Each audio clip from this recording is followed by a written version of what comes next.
I wanted to dedicate this program to the memory of my husband Bill, who served 48 years, and his father Art, who served 55 years with the St. Clair Fire Department.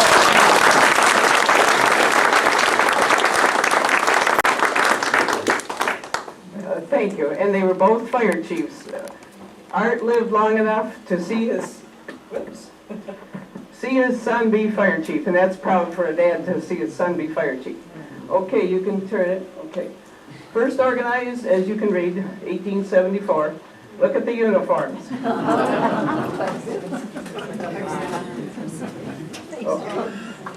Okay. Lucky we have these old pictures. Okay.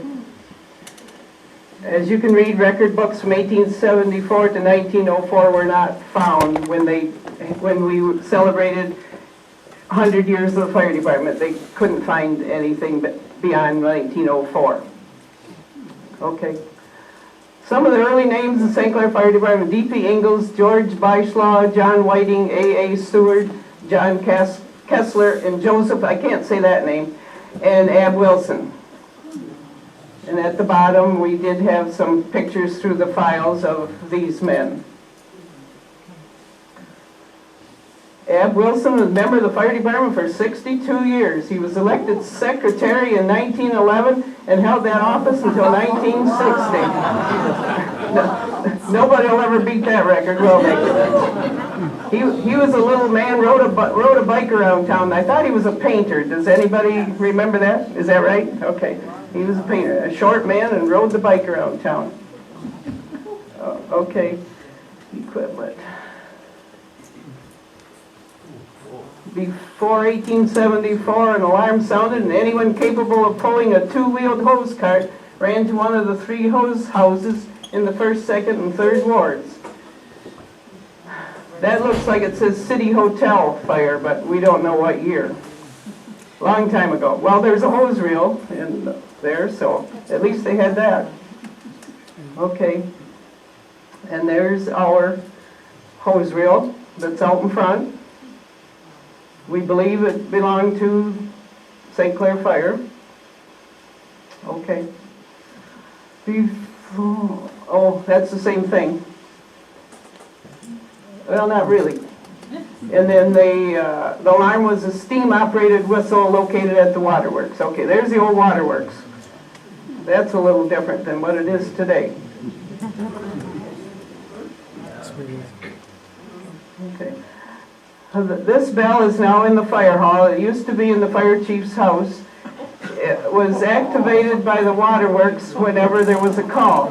Now, when my father-in-law wasn't fire chief, I don't think, when it was in there all the time, but so I have no idea how many other firemen might have had this in their house, but it was in the stairway, and when that bell rang, guess who had to jump out of bed?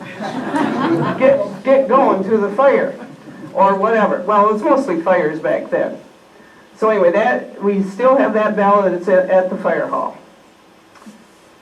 And there's how they used to break the glass to do that. Certain numbers, like looks like 31 was 3rd and Royal, and of course number 8 was country. So then they had to figure out where in the country. Okay. Okay, this is a tape machine that punched a hole every time the fire whistle blew. When the firemen got to the hall, they looked at the punched holes. This is how they knew where to go. And like I said before, 8 punches meant a country fire, and so they had to call the waterworks then to find out where. But this is still at the fire hall, and hopefully it can be kept as an antique. And, in 1992, there was an emergency phone added to the outside of the fire hall, which I assume is still there. So you can just pick that up, and it automatically goes to dispatch. Am I right? Goes to 911. So we've had that since 92. I wonder if anybody has used it at our hall. Does anybody know? One time that I remember. Okay.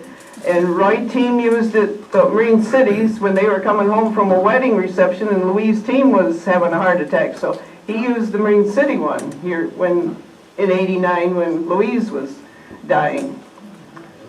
Okay. There's 1907, purchased a horse-drawn wagon. And I always thought that they were Vossen horses. The Vossens always had horses, and these might be some of the Vossen horses that pulled that. Okay.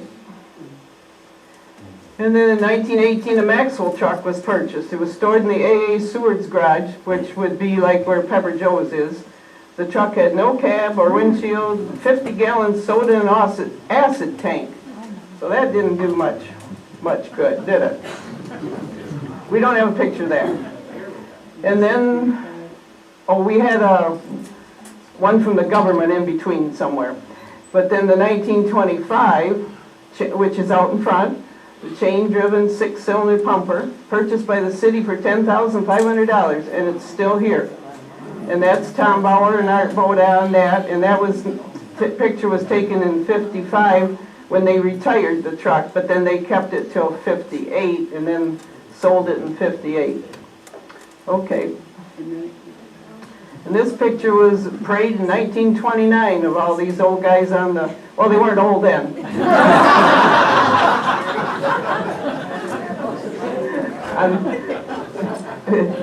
Somewhere it says it was 1929, and of course my father-in-law got in 25. So, okay. There's a more modern picture of it. Big fires, the 25 truck fought Methodist Church, Salutarist, Republican Building at 2nd and Trumbull, Grant Smith Warehouse in 1939, Mutual Aid to Marine City's Finsterwald's fire. And the story was, years ago, Clyde Springborn lived 3rd and Witherell. He ran to the fire hall in the wintertime for Mutual Aid to Marine City, lost his slipper, because it was in the middle of the night, and he just continued on down to Marine City without a shoe or slipper or whatever. So I always heard that story. I don't know if it was made up or not, but anyway, we'll believe it tonight. Okay. And at one time, the fire department had 6 pairs of boots for 17 men. Isn't that pathetic? Whew. Oh, okay. 1935, the city council gave orders to respond to fires with the fire truck only in the city. Country fires had to rely on homeowners, bucket brigades, and neighbors' help. So that was sad. Okay. Maybe that's why Babe Delore always used to tell the story that my mother and Teresa Weidenbaugh stood in the creek and did the bucket brigade to the men when Fred Weidenbaugh's barn burned. Okay, the Warrior 42 St. Clair Fire Department received a truck from, there's the truck from the state of Michigan, but we don't have a picture of it. Army green 500-gallon per minute pumper. 49, the first resuscitator was purchased with help from the Lions Club, the Rotary Club, and the fire department. And we have a real ancient resuscitator over here on the table. 1949 General Detroit truck pictured here at the north end of the diamond at the Pine River's edge. They must have been demonstrating that, because you can see the train and you can see the diamond office back there, but they probably brought that to demonstrate. Okay. 47 American Lafrance 750-gallon per minute pumper was purchased. You can see Ray Conlon's house there. Then 55, American Lafrance 750-gallon was purchased. Is that right? There's the old fire hall, right behind the old city hall, and this is 3rd Street. They came out onto 3rd Street. Yeah, behind the old city hall. Right across from Ray Conlon's house, and across from like Hand in Hand's chiropractic office, right across from there. Okay. In 1955 it was retired, yeah. Okay, I guess we've already heard that. But anyway, Chief Tom Bauer and Art Boda in 1955. 1964, Harry Dart wanted more water available for township fires because he lived in the township. So he purchased this 2,000-gallon tanker from the Warren Fire Department, a 1958 white Dodge. And so it was here in our fire hall, and then at one time it went to Kimball for a while, then it came back to St. Clair, but anyway, at least we had a tanker, and that was different to have a white truck. Yeah. Okay. And in 1965, we finally got modern. My husband and Bill Anderson, when Harry Dart helped pay for those wet plectrons too, and I still have mine in the bedroom and it still works from 65. I can listen to St. Clair or I can listen to all county fires. So that was 65, so we were really getting modern then. Before that, my mother-in-law would have to get on the phone and call people to tell them where the fire was, because everybody didn't have everything. And then today, you can be in Washington, D.C. and know what's going on in at St. Clair Fire. As improvements go, the hand siren was replaced with an electric siren on the 25 truck. Art Mao didn't realize that as he pumped furiously as they raced down River Road. When they reached their destination, he wondered why the siren was still wailing away when he had stopped pumping.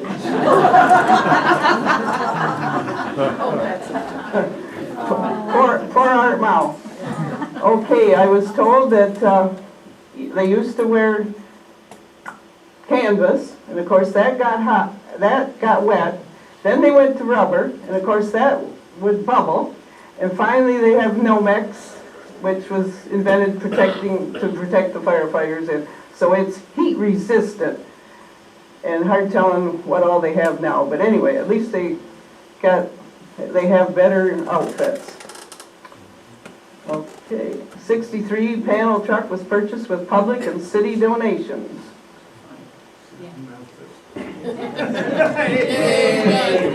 Oh, that's what you have. That's what you have, Doug? Yep. Okay, Doug Pratt from Memphis Fire bought that, so it's still around. Okay.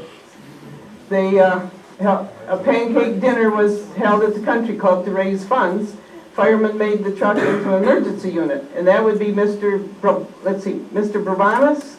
Am I right on that? Harvey Finsterwald.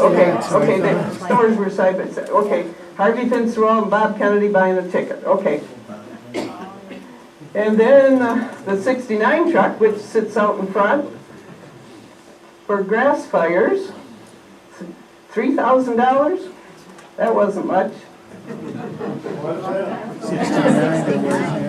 Antique in 69.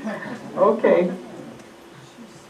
And then a 73 American Lafrance for $46,000. That was a little different. And this is, you can see Perry Westrick and I think it's Charlie Maddock there and Art Bodev checking out the new 73 American Lafrance. Okay. And then in 1978, it's at $86,000. Strikes decent, yeah. Dave Westick, do you know how much we paid for 95? $795,000. $795. That's the ladder truck. Okay. And then Mr. and Mrs. Kuhn, in memory of her parent, Bernie and Margaret, in memory of her parents, Mr. and Mrs. Lawrence Fredericks, they bought the 1977. Who has that? Or is that the one that the police had for a while? St. Clair City Police had for a while, and it's gone now. But the community and all the organizations, they've always been very good to the fire department through the years, so hopefully that continues. Okay, and then in 1984, the tanker, that was built down North River truck, Mount Clemens area.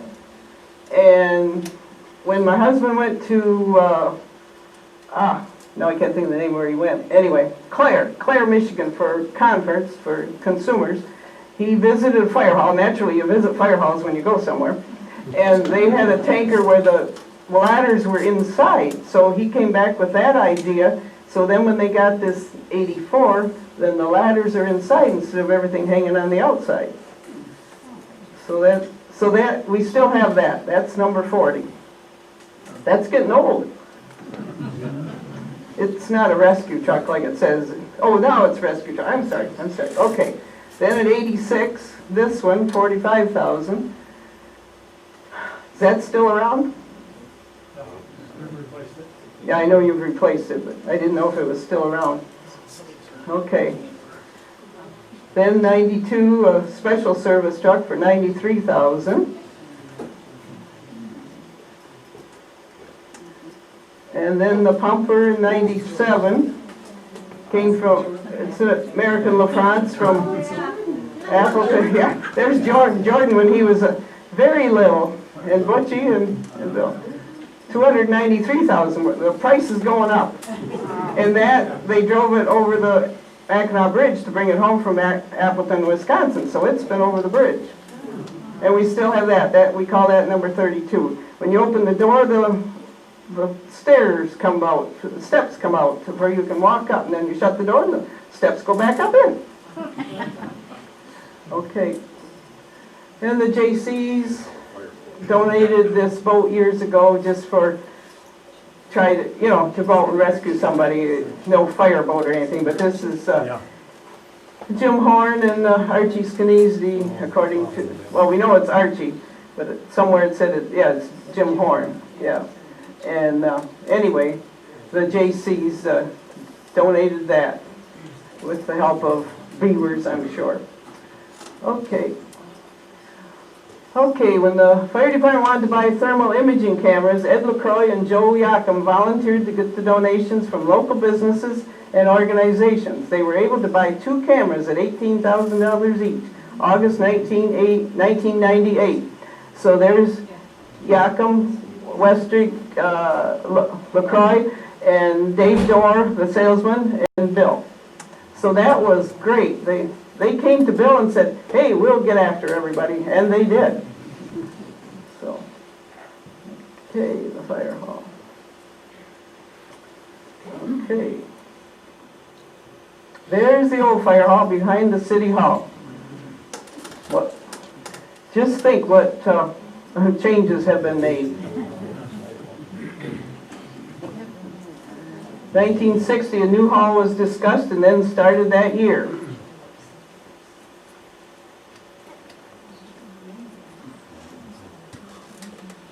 Okay. There they're tearing down the old fire hall. Look at the old truck. 1960 newspaper. Okay. And there's the new hall, 3 doors. It was dedicated January 7th, 1961. And the city hall was still there, as you can see. Okay. There's a picture where you can see no library yet, but you can see the little bit of the fire hall and the city hall and Ray Conlon's house behind there. And the park. We just have the fish pond. Okay. And here's dedication. That says 1960, and then it was dedicated January of 61. Mayor Carney, Art Bodap, and I think my mother-in-law is there, and Hazel Weidenbach. And I'm not sure this lady on the very end, on the left. Does anybody know her? Your mother-in-law's one in the middle, right? Yes, that's, yeah. And then there's 2 other ladies there with bandanas, but I don't know them. But Hazel Weidenbach lived right kitty corner from the fire hall, so. Okay, and there's where Mayor Carney was presenting them with something. You can see B. Springborn here on the left.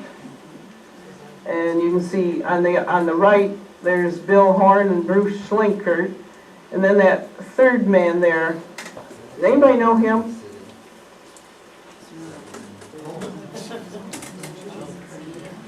He looks familiar, but I don't have a name for him.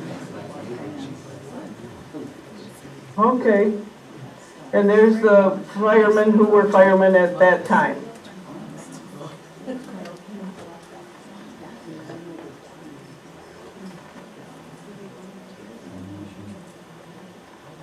Okay.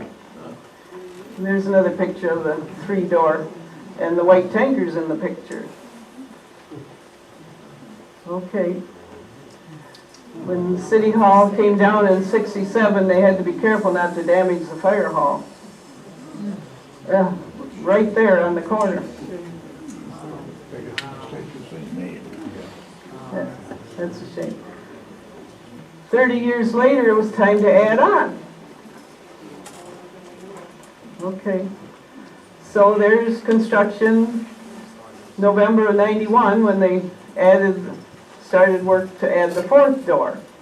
We outgrew the fire hall. You can see Dr. Hanrahan's office, house right there. Okay. There's some more pictures of the addition. My mother lived the 3rd floor of the apartment there at Palmer Manor, so I could go up there and take pictures out her window. Okay. There's the 4-door hall. Current. Hopefully we don't outgrow that one, but we probably will. Okay. Yeah. And then in 1989, the firemen built Station 2 to house the 25 American Lafrance. It's down by the golf course, and the firemen do all their own work, and then of course if somebody donates, when there's somebody passes away, they get money. Well, then that's how you get a cement floor in the building and that kind of stuff. Okay, then you go, and then, oh, there it is. There's the original one. There's the boathouses. Now what's in there? Golf carts. Golf carts are in there. All of a sudden the golf course wanted to buy it, so then we had to build the next one, farther south. So there's the other one, and my favorite roofer might be in that one picture. So that's what exists now, where the 69, the 25 came from tonight in the hose reel. And they do all their labor themselves, of course. Okay. There's the old timers. They were all tall and straight, weren't they? Yeah.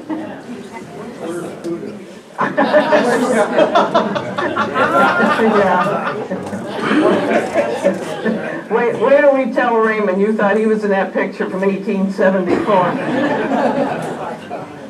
Oh, yeah. Some more old pictures.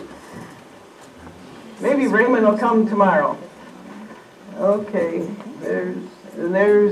that should be Frederick's funeral home years ago, with the firemen in front.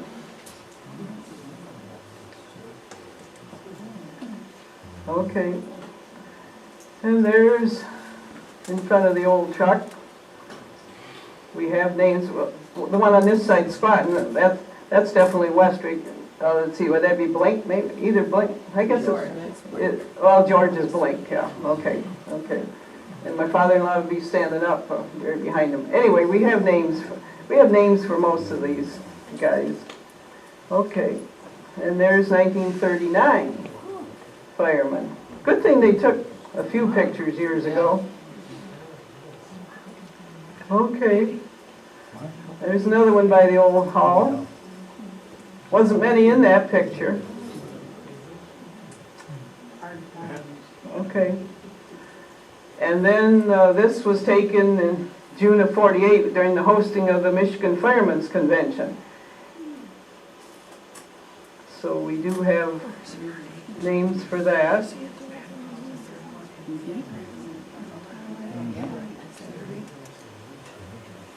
Back to the other one. You don't have to go back to it, but in 1947, can you imagine a bunch of firemen and their wives driving to the Sioux in '47 so that they could bid to get the convention here in '48? Now, how many days did it take you to drive from here to Sault Ste. Marie, and you had to do the ferry, and what kind of roads were there?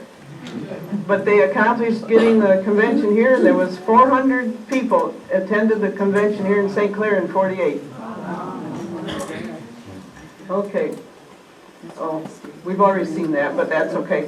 We'll see it again. There's 1974.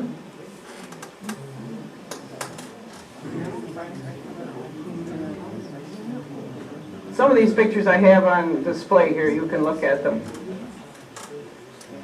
And 85. I can see Butchie in that one.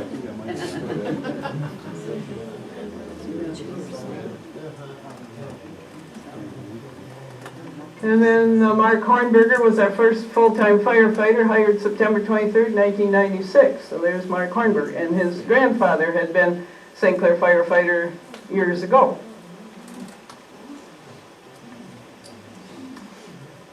And we do have some fire chiefs, Tom Bauer, Art Boda, Perry Westrick, and my husband Bill.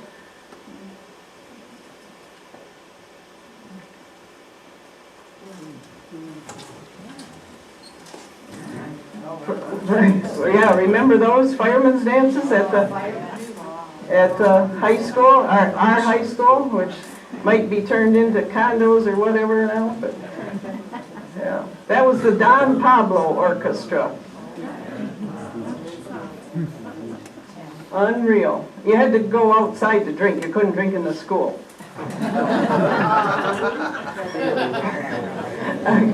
Christmas party of 49. My father-in-law Art received his 25-year watch from Chief Bauer, and you can see Angus Lane in that picture. And up there's Harvey Scott and Dan Thompson fixing the drinks for the party. Upstairs in the old city hall. That's where they had their parties. And there, Christmas of 50, the axe is from the 48 convention, and that's Tom and Mick Bauer. And then Mrs. Harry Lively, it says, is there. And then the top picture, John and Evelyn Amy in the picture. Now, he wasn't a firefighter, but maybe he was the mayor, who knows. Anyway, hard telling who they invited back then. Okay. There's Christmas party. All the men and women upstairs.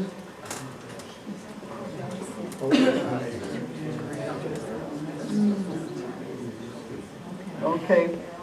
There's another one.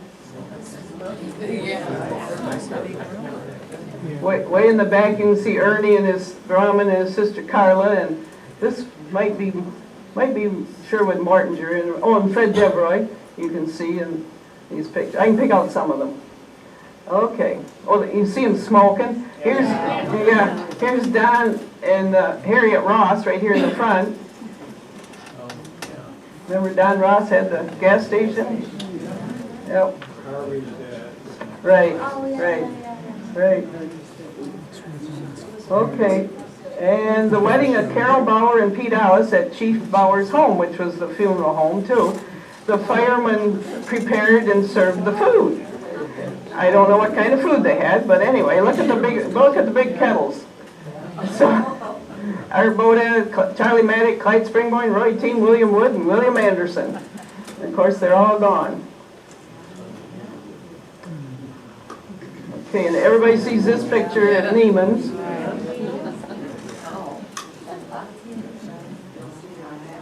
Yeah, and all those guys are gone now. Roy Team was the last one to die out of that bunch. He outlasted the rest of that group.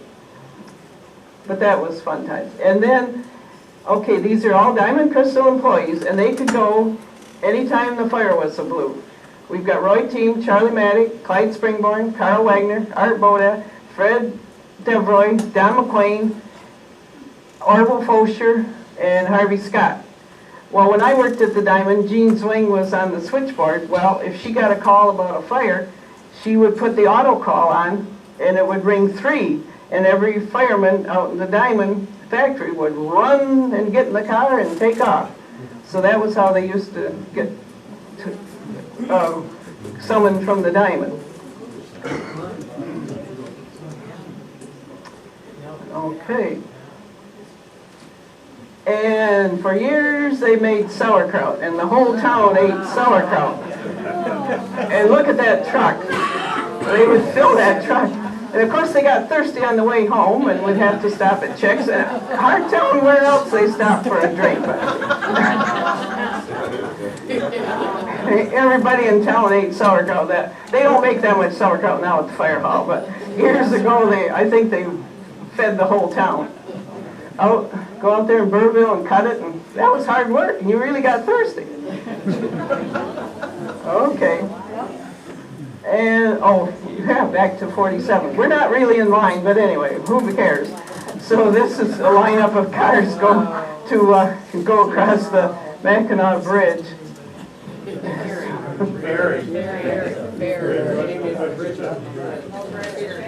I'm sorry, ferry, okay, yeah, there wasn't a bridge, okay, saying the wrong word, okay.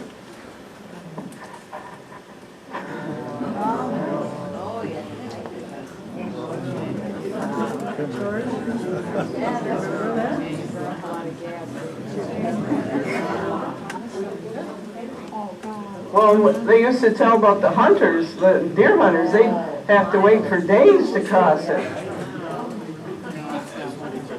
Did you cross that way, Dick? Oh, you were laughing. Dale, did you cross that way? Yes, I did. Okay, Dale Quick did it that way. Okay. And there's all the ladies at the Firemen's Convention with their fancy hats. It's the St. Clair Inn. You can see Bunny Westrick in the picture. But the rest of them, of course, I don't know because they came from all over. Is she? Okay. Okay. Maybe right next to Bunny. Okay. Okay, in 34, Bauer was elected chief and Art Boda was assistant chief in 1934. 1958, the city sold the 25 francs. It was sold to a carnival company. Many people thought this was a big mistake. In 1980s, Fred Cleaver of Marysville found the truck in a collector's warehouse in South Bend, Indiana. He took a photo and gave it to Chief Perry Westrick. The firemen went to Indiana to check it out. Chief Westrick started a campaign to convince the collector to sell it back to St. Clair. It took years. And one thing, I have lost the article temporarily, but they knew for sure it was even though it said St. Clair on it, there could be some other St. Clair. Okay, when the men went down there to check it out, they knew for sure it was ours because at one time the Diamond had made some part to put on it. So they knew that no other truck would have a part like that. So it was ours for sure. Okay, and there, the collector agreed finally to bring it, to let us have it. We had to pay for it. And M.L. Chartier volunteered, with a little coaxing from my husband probably, is Peterbilt to bring the truck back to St. Clair. So that was a happy day for those guys that used to drive it. They were just so excited to see that come back. But look what it looked like, and now what it looks like tonight. And there was, see, they had put a windshield on it sometime. And of course that got taken off because that wasn't original. They were happy when that came around the corner of Cass and 3rd, May of '86. My husband grabbed hold of the steering wheel, going to pull himself up, and the steering wheel came off in his hand. It was a little rotten. And then several firemen worked diligently to get the truck running in good shape for the Diamond Crystal Parade that was 100 years. Anyway, Danny Hughes and my husband worked on it 1986, right? 100 years. First time the 25 was started in the fire hall, they had a surprise. A mouse in its nest fell out, and mouse ran in, and it shot right out into the meeting room, and a retired fireman was sitting. I think it was my father-in-law. Anyway, that was neat. The mouse was in there. Had a nice home. Many people, organizations, businesses helped with donations to restore the truck. Jim Horton made rocking horses for raffles. Jim Clary donated a painting for a raffle. And Perry and his dad, etc. We used to have bowling. The bowling alley would donate their time on Sundays, and that helped pay for the truck to get it back. Mason's Spaghetti Dinner, the Ladies Auxilary donated garage sale money. Okay, there's Blink getting on the truck after it came back. Okay, there's Bill Yost on the truck when they had it for the Diamond That isn't right. This was the sesquicentennial, or whatever. Or no, that was when that movie, when they did that movie. We're in the movie. That was taken in, 1940. yeah. Anyway, it's up in front of our old high school. And they're over in Wamble and Wallaceburg. Every time the truck went somewhere, it won a prize. Mike Westreek, Bill Yost, Craig Melms, Scott G., and my husband. That was in Wallaceburg. Okay. Okay, now, here's a truck, fire truck in the top that was Warren Fire Truck.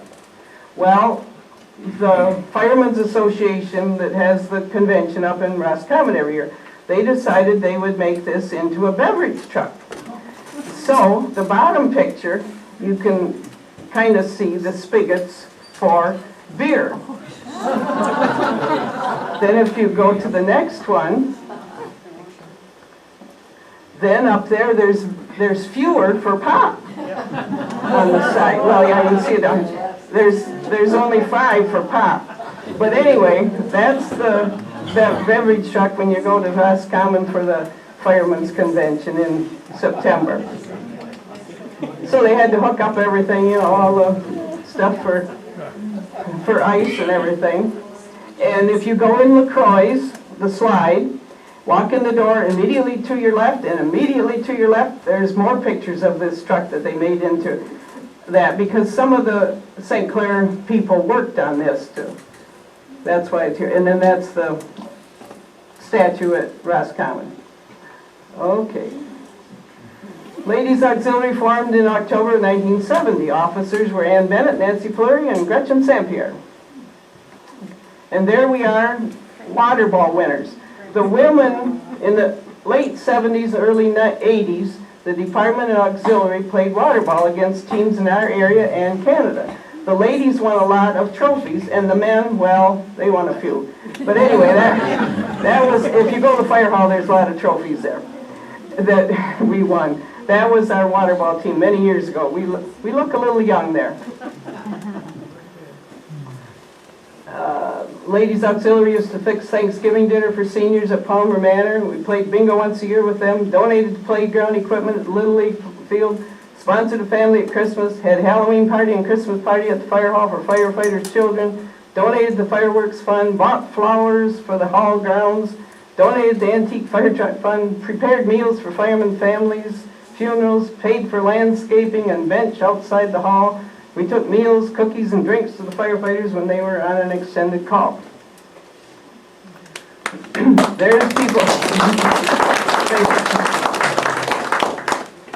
There's people lined up outside the hall waiting to get in for the garage sale.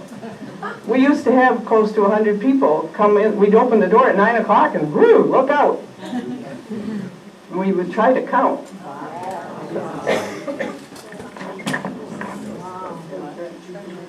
The fire hall was full.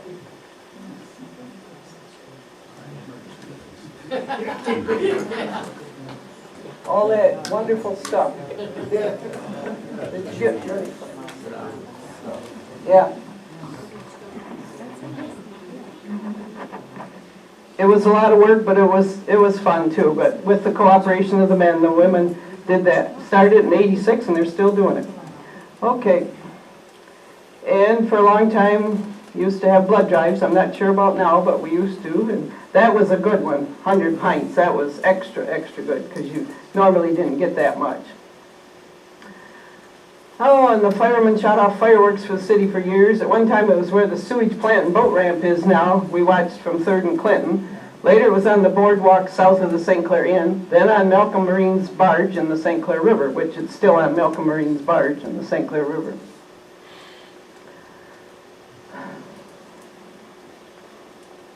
Well, there's the old truck again. Harry Lively, Harvey Blanchard, Tom Bauer, Art Boda, Floyd Haar, Jack Kessler, George Blanchard, Ab Wilson. That same picture. Okay. And the Rotarians honored firemen in 1970, so that's Frank Moore and Art Bodam there with the truck. Anyway, they had a dinner, and then they had a list of all the men, etc.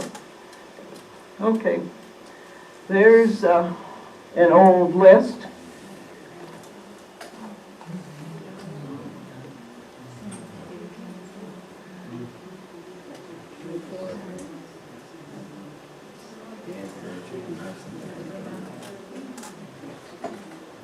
Ray Scoot is alive, Don McLean, Don Fleury, Jim Bennett.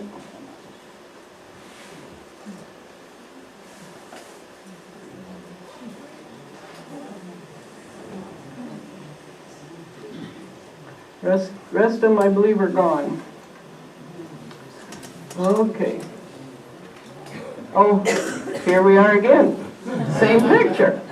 Oh my goodness, Chrissy. Good thing you aren't here, Chrissy. Okay. Now, in '74, the fire department was 100 years old. So there was a big parade in October on a Saturday. Okay. And there's pictures of the parade. It still has the white tanker. Okay. And yeah, Mr. Cotton, Perry Westry, Kenny Maddock, Ray Scoot, and Art Boya. And my father-in-law was in the department 50 years, and the department was 100 years, so it was a double celebration. Ray Scoot is the only one left in that picture.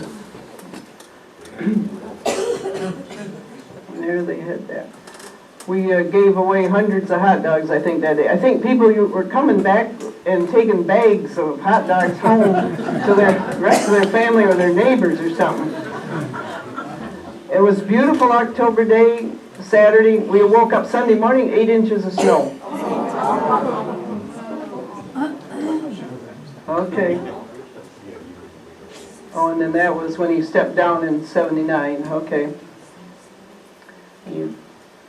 Now there's an old parade. Look at St. Clair River Lanes and the old truck behind. That's and Coca-Cola sign. Is that at River Lanes or is that at, well, I guess the shrimp boat. Yeah, the shrimp boat. I was wondering if it might be at the shrimp boat. But that's old parade. Okay. Richmond Parade in '86. Bill and Ernie Bauman took it, and it was so cold, if that's the right picture for the right year. I know it was so cold that they wore gloves and everything, so this, but it was either '86 or '87, because by '88 or '89, Ernie was gone.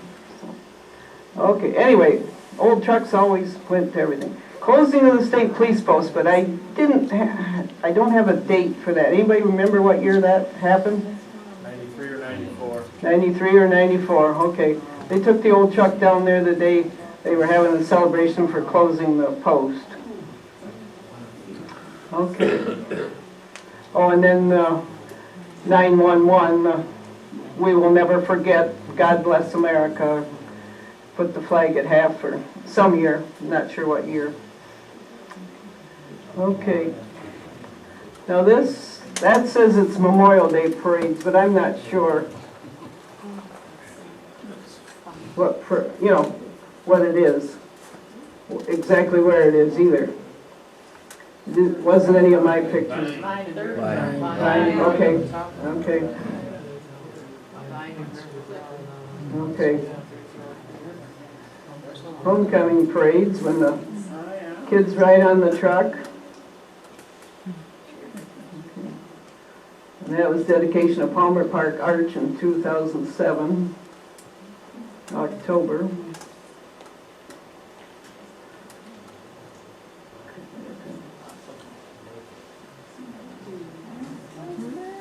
Yeah. They gave, Bill had just died a few weeks before that, so they gave me a picture and superimposed us in the arch, So Jerry Diebold gave me that. And see, Bill's in that other picture on the right, because he was on the committee for it, but then he didn't get to see the dedication. Okay. Oh, there's that. We're in the movies. There's what that other picture was. Yeah, okay. Yeah. Do you know any of those goofy people?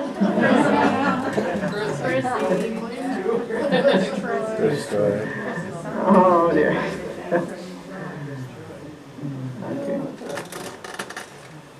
Oh, that says it's Maritime Day for the Sesquicentennial 2008, so it could be.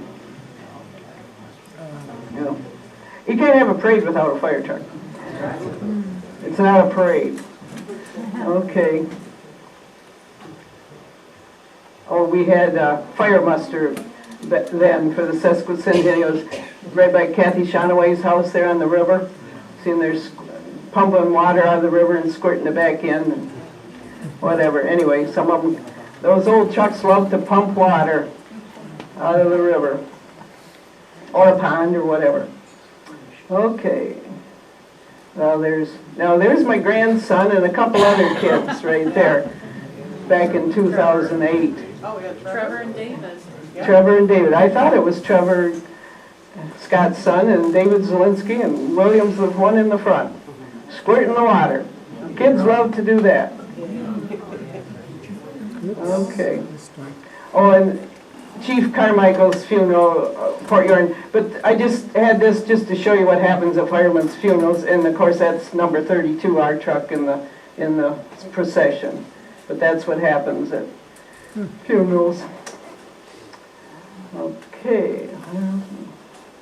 Something to share. Okay. Anybody want to tell any stories? They probably wouldn't want to. We wouldn't not want to hear them.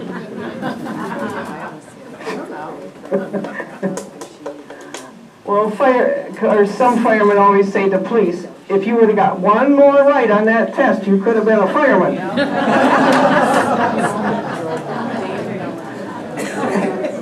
And then there's T-shirts that say, all men are created equal, but some become firemen. And they play tricks on one another, like somebody's fire boots got filled with paper towels one time. Yes, they did. We have no idea who did that. Oh, we do.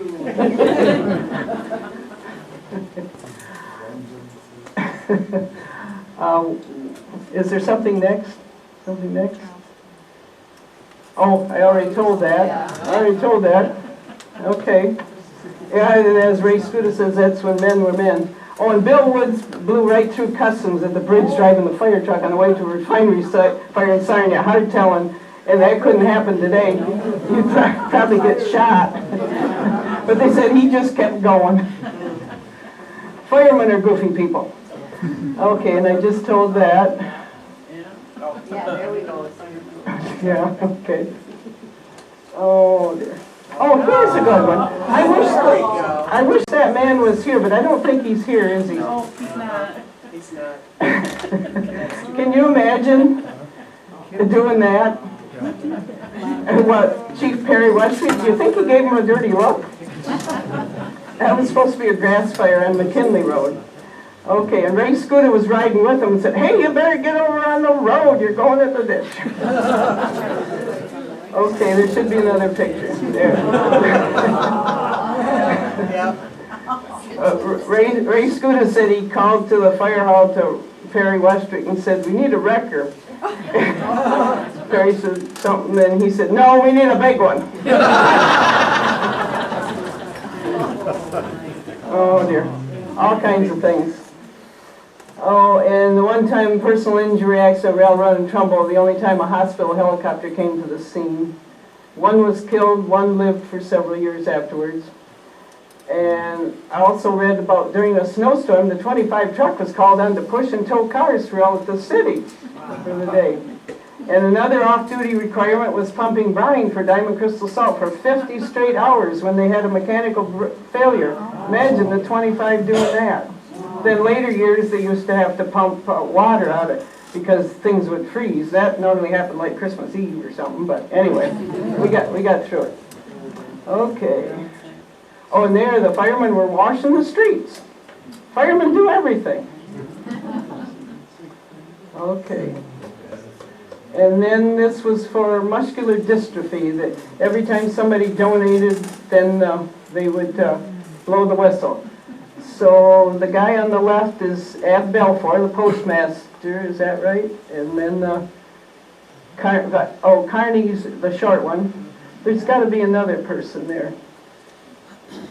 Albert Team is on the very right.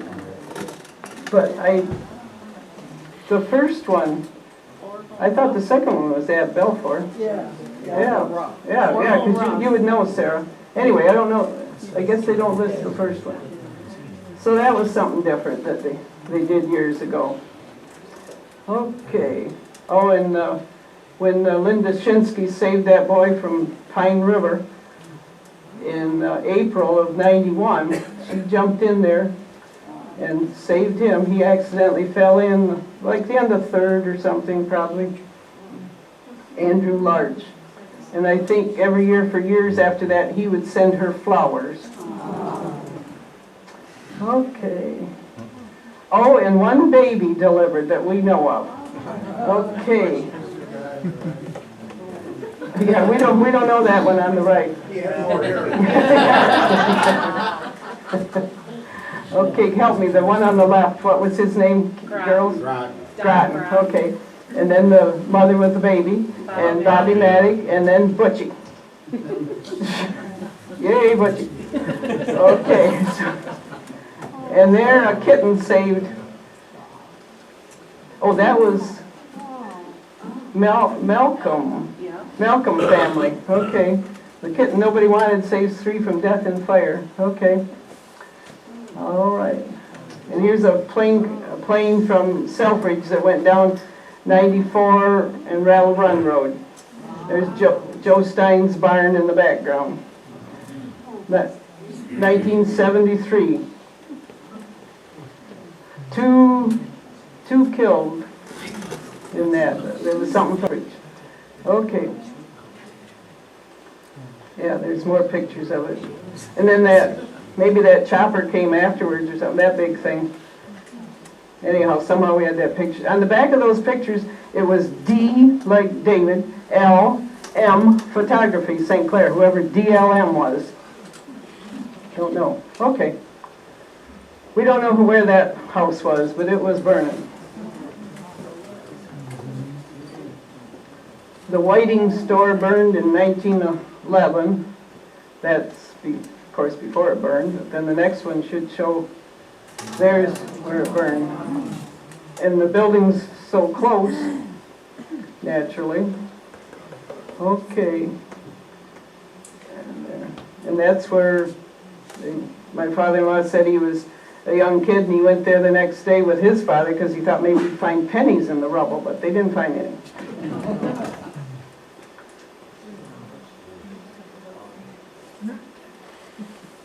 Oh yeah, okay. I just told that, didn't I? Okay. Didn't know it was going to be on there. Oh, and then at the bottom, that before it burned, we think that's the George Beischlaw home on North Riverside that had a fire years ago. Okay, you remember that? And then do you remember, oh, this is really old, October 1920, a bicycle shop burned. No, you aren't that old. Maybe Dale remembers that. Oh, you're welcome. You're welcome, Dale. Okay. Okay. Okay, and this I've been told, March 16, 1945, Raymond Westrick's barn burned out on the town line, which is Fredmore Highway now, and the 25 got stuck in the snow heading to the fire. Louis Eisen told me about it getting stuck, and Irv Westrick knew that told me when his dad's had burned. There's the Furlan House, Trumbull Street, January 1st, 1946. Okay. And the Methodist Church before it burned. Marine City and Marysville helped fight that. And the amazing thing was the next morning the sun shone on the Bible, on the lectern, and the Bible did not burn. And in one of the articles, it says my father-in-law was blown through the wall, a gas explosion, because they couldn't find where the gas to turn off, so he was blown through the wall before they got that turned off. Okay.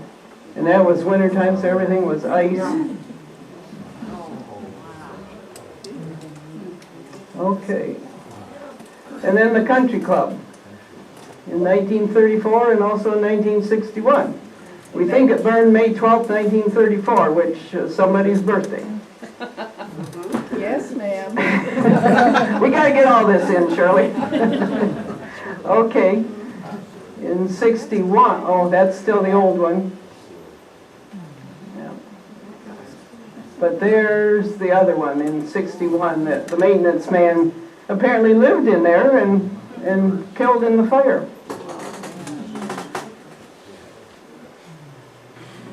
And I think there might be one more picture.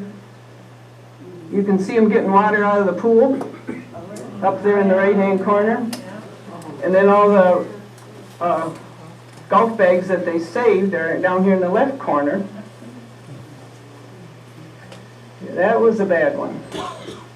Okay. Oh, there's still another one. Okay. 206 golf bags, it says, that they got out of there. That's amazing. And that was 10th and Clinton, November 1960.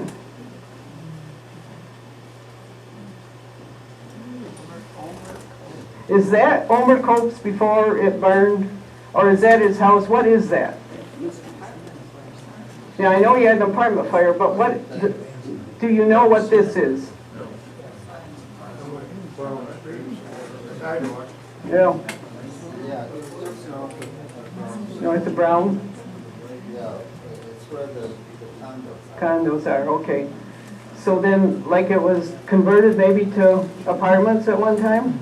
When it burned, it was apartments, right? Okay, the next picture should show, there's the fire.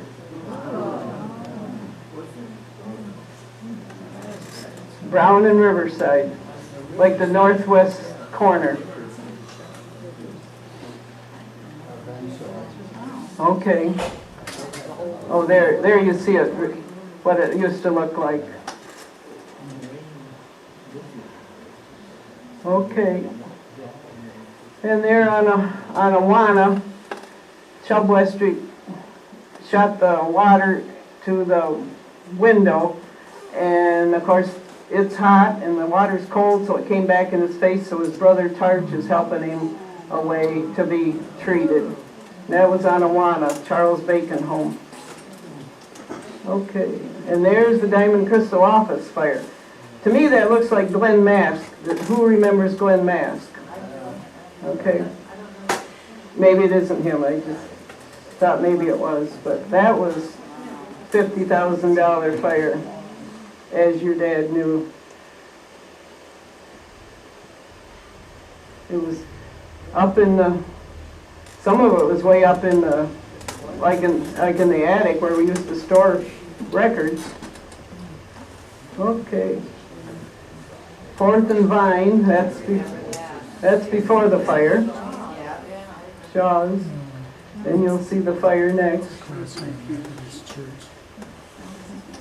Oh, that's the house next door, 3rd and Vine. That house is still there. Okay, then the next one should show the fire. Wasn't that?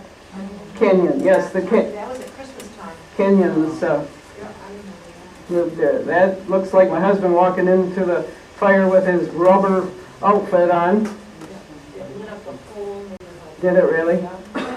And it was an all-night fire, naturally. That's what they normally are. Okay. Well, there's a couple other pictures. January 4th, 1968.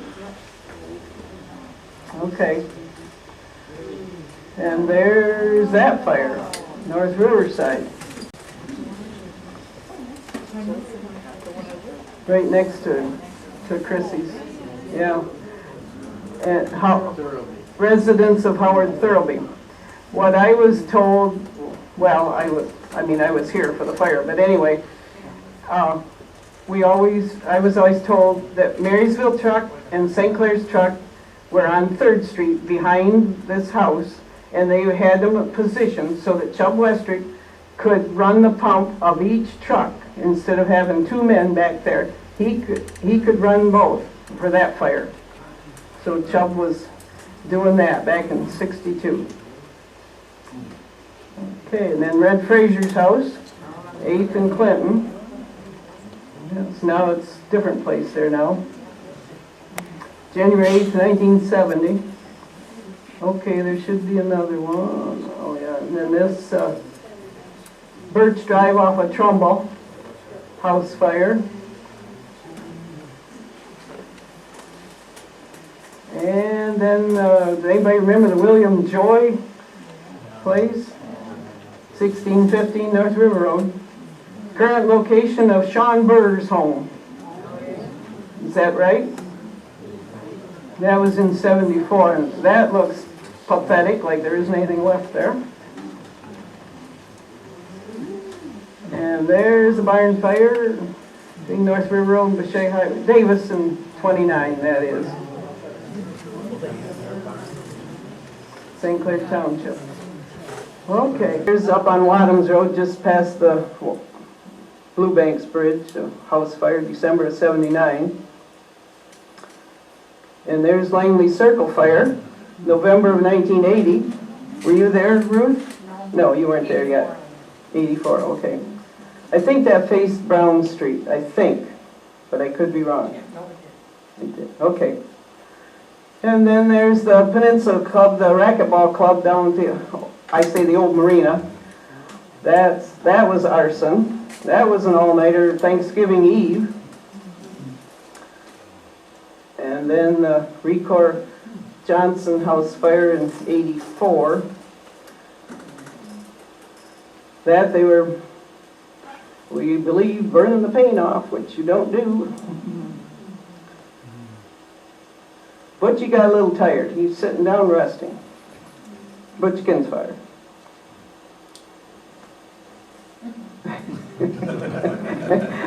I guess he was photogenic that day. Okay. And that one, oh, that's the Stein House on, well, Hyslop Road now. It was Newman Road, west of 94. That was ancient house, been the Stein family for years, and it was a hot day in August. St. Clair, Richmond, Kimball did that. And then the grass fire behind it, and I remember Doug Eves got overcome because he was so hot, put all the gear on, and then fighting the grass fire. Okay, and then 9th and Clinton for Leto house in '91.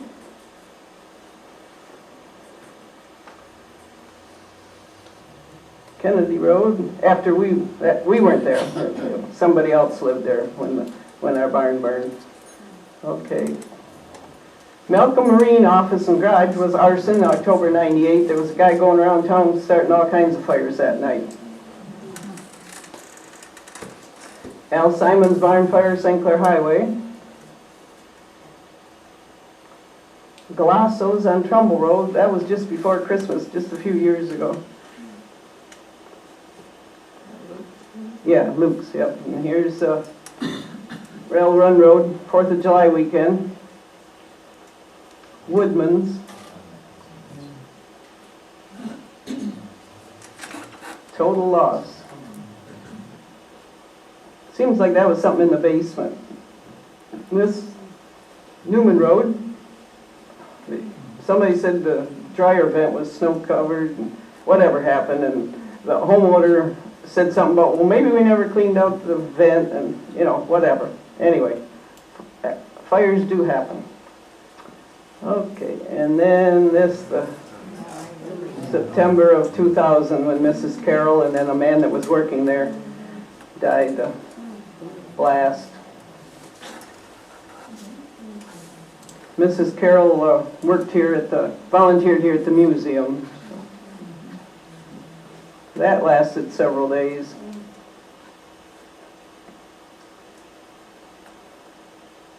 Marine City Tower Bowl and Lounge, coal. Eric Harrison up in the corner there with his icicles. And the bottom one is a Marine City firefighter.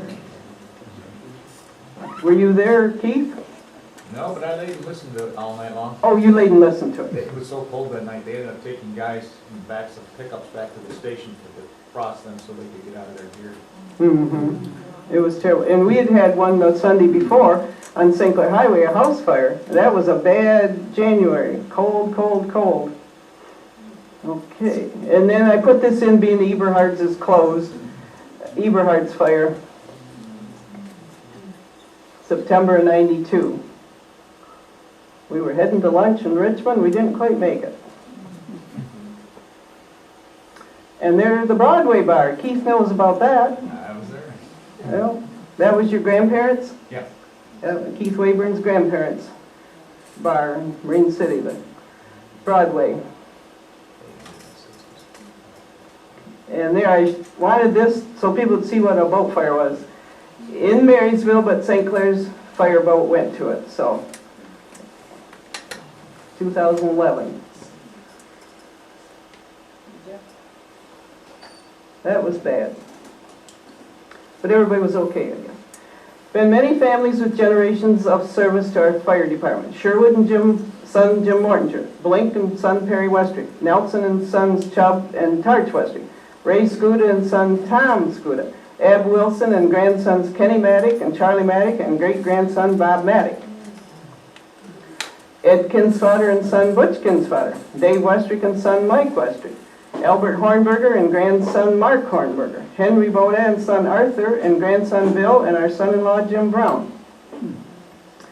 And then we've trained several firefighters, went on to be full-time firefighters. Dave Allen retired from Port Yorn. Andy Besnaz, Assistant Chief, West Bloomfield. Albert Chamberlain, Port Yorn Fire Department. Sean Lumley, Port Yorn Fire Department. Valerie Wetzel, Port Yorn Fire. And of course Mike Westrick. Okay, now, you have a Marysville fireman who was here. Was he here or was he just tri-hospital? Who's that? Marysville. Who's the guy that you have on your department now that was down here? Wasn't he here or was he just tri-hospital? I can't think of his name. That's okay. Yeah. We'll think of Who it. you're talking about. Okay, now, Mike Deasing, Marysville Fire, is going to say our fireman's prayer for us today. Please. Want me to come up there? or- Yes, please. Please. Can you reset that?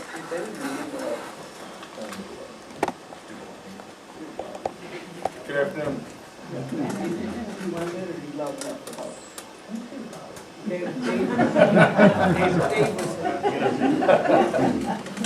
Let us bow our heads.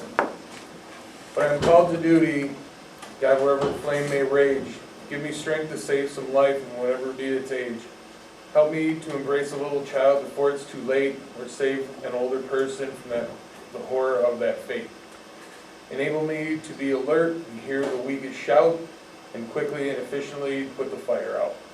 I want to fill my calling to give the best in me, to guard my neighbor and protect his property. And if according to my fate I am to lose my life, please bless with your protecting hand my children and my wife. Thank you. Thank you. We have two Marysville, right? Just two Marysville? Yes. Keith Wayburn and Mike Deason are here today. Okay, so now we go into kindergarten fire truck ride. Yes.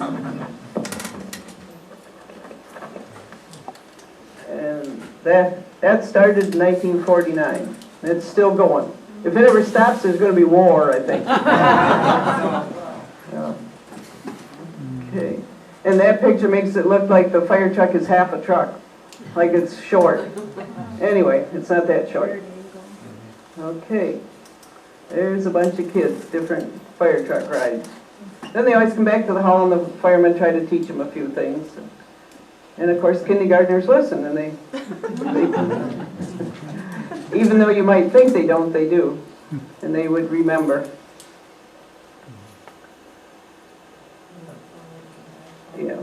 And then when we did the 50 years, the people that we figured had the first ride came for it, and the teachers that started it. I think the next picture there. Okay, Mary Ellen DeMyers, Sandy Levine, Lynn Gildenstein, Carol Foltanovich, Zelma Sullivan, and I've got a question mark, Jim Butlin, Mrs. Wenning, John Bailey, didn't actually write it in 49, but he was here for this, Mrs. Rowe, Mrs. Hinkleberg, Lauren Sabilla, and John Shinsky.